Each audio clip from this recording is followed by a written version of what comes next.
Praise the lord.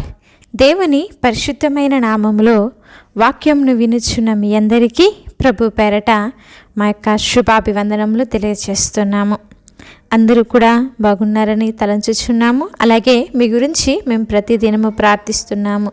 ఇంకా మీకు ప్రార్థన అవసరతలు మాకు కింద కామెంట్ సెక్షన్లో తెలియజేసినట్లయితే మేమందరం కూడా మీ గురించి ప్రార్థన చేస్తాము. లేదా మరి స్క్రీన్ మీద కనిపిస్తున్నటువంటి నెంబర్కి మీరు ఫోన్ చేసినట్లయితే ప్రతిదినము కూడా మరి సంఘంలో 24 గంటల ప్రార్థనలు జరుగుతూనే ఉంటాయి.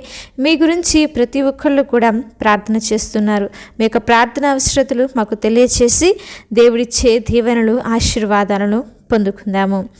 ఈరోజు దేవుని వాగ్దానము, ఒకని తల్లి వానిని ఆదరించినట్లు నేను మిమ్మును ఆదరించుదును. యెషయా గ్రంథము 66వ అధ్యాయము 13వ వచనము. ప్రియ సహోదరి సహోదరులారా, ఆయన అంటున్నాడు కదా, ఒకరిని తల్లి ఏ విధంగా అయితే ఆదరిస్తుందో నేను మిమ్ములను కూడా అలాగే ఆదరిస్తాను అని ఆయన సెలవిస్తున్నాడు. మన దేవుని యొక్క ఆదరణ లేకపోతే మనము సజీవులుగా ఉండేవాళ్ళము కాదన్నటువంటి విషయాన్ని మనము గుర్తుంచుకోవాలి. ఈ మనుగడ మనకి ఇంతవరకు ఉన్నదంటే దేవుని యొక్క ఆదరణే మనలను ఇంతగా బలపరుస్తుంది. ఆయన ఆదరణే మనకు సహాయము చేస్తుంది. ఈ ప్రపంచంలో అందరికంటే ఎక్కువ ఆదరణ దొరికేది ఎవరి దగ్గర అని మనం ఆలోచిస్తే అది తల్లి వద్ద మాత్రమే. ఆదరణ, ఓర్పు, ఓదార్పు అన్నీ కూడా తల్లి దగ్గర, తల్లి ఒడిలో దొరుకుతాయండి. అటువంటి లేకపోతే అంతకన్నా కూడా గొప్ప ఆదరణ మీకు నేను ఇవ్వబోతున్నాను. మీ కుటుంబాలలో, మీ జీవితాలలో నేను మీకు కలుగచేయబోతున్నానని దేవాతి దేవుడు ఈరోజు మనతో మాట్లాడుతున్నాడు. మరి కుమారుడిని కోల్పోయినటువంటి తల్లిని ఆయన ఆదరించాడండి. చచ్చిపోయినటువంటి కుమారుణ్ణి బ్రతికించి ఆమె చేతుల్లో పెట్టాడు. మరి యాయూర్ యొక్క కుమార్తె చనిపోతే ఏడవవద్దు, నమ్మిక మాత్రము ఉంచుము, నువ్వు నీ జీవితంలో గొప్ప కార్యము చూడబోతున్నావని దేవాతి దేవుడు వారిని ఆదరించాడు. తన యొక్క కుమార్తెను బ్రతికించాడు.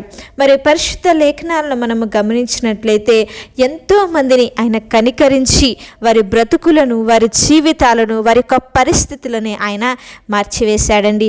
వ్యాధులలో ఉన్నవారు స్వస్థత పొందారు. మరి సమస్యల్లో ఉన్నవారు విడుదల పొందుకున్నారు. కారణం ఏమిటంటే ఆయన యొక్క కనికరము వారి జీవితాలలో, వారి యొక్క కుటుంబాలలో కలిగిందండి. మన దేవుడు కనికర పూర్ణుడు.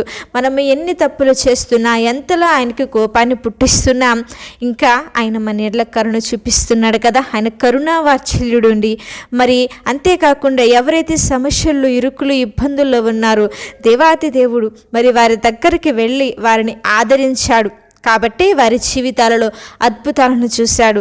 ఈరోజు ఈ వాక్యం వింటున్న నిన్ను, నన్ను, మనలందరినీ కూడా ఆయన ఆదరించబోతున్నాడు.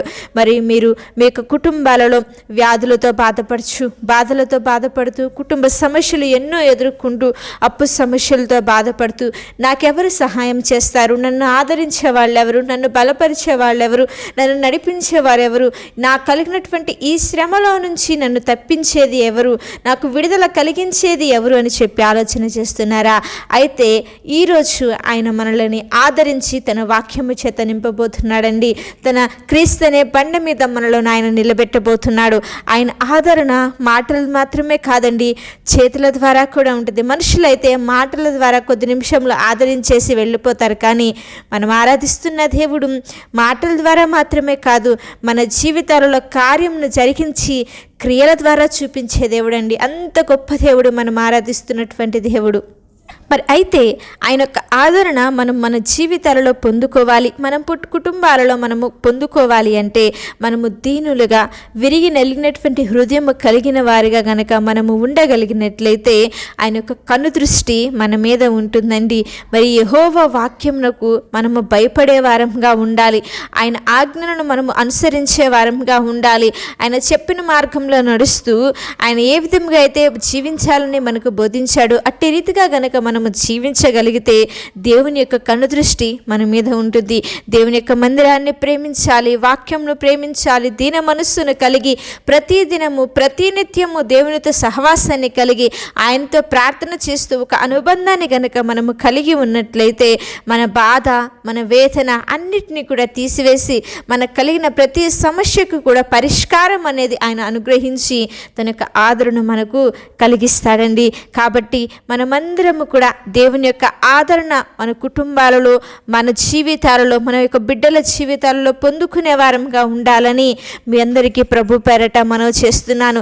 ఒకరి తల్లి వారిని ఆదరించినట్లు నేను మిమ్మల్ని ఆదరిస్తాను అని సెలవిస్తున్నాడు. కాబట్టి మరి యొక్క వాక్యంను పట్టుకొని ప్రభు సన్నిధిలో ప్రార్థన చేద్దాము. చిన్న ప్రార్థన.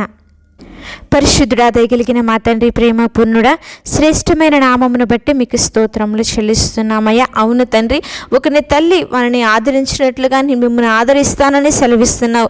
తల్లిదండ్రులైనా మరుస్తారేమో, కానీ మీరు మమ్మల్ని మరువని దేవుడు, విడువని దేవుడయ్యా. మా కొరకు మీరు పెట్టిన ప్రాణమునకై మీకు స్తోత్రములు చెల్లిస్తున్నాం. ఎంతమంది బిడ్డలైతే వాక్యంను వింటున్నారో వారి జీవితాలలో ఆదరణ, నెమ్మది, శాంతి, సమాధానము కలుగజేసి బిడ్డల జీవితాలలో గొప్ప మేలులను, ఉన్నతమైన ఆశీర్వాదాలను కలిగించి నీ కృపతో నింపి ఆశీర్వదించి దీవించి బలపరచమని యేసు నామములో అడుగుచున్నాము తండ్రి, ఆమేన్.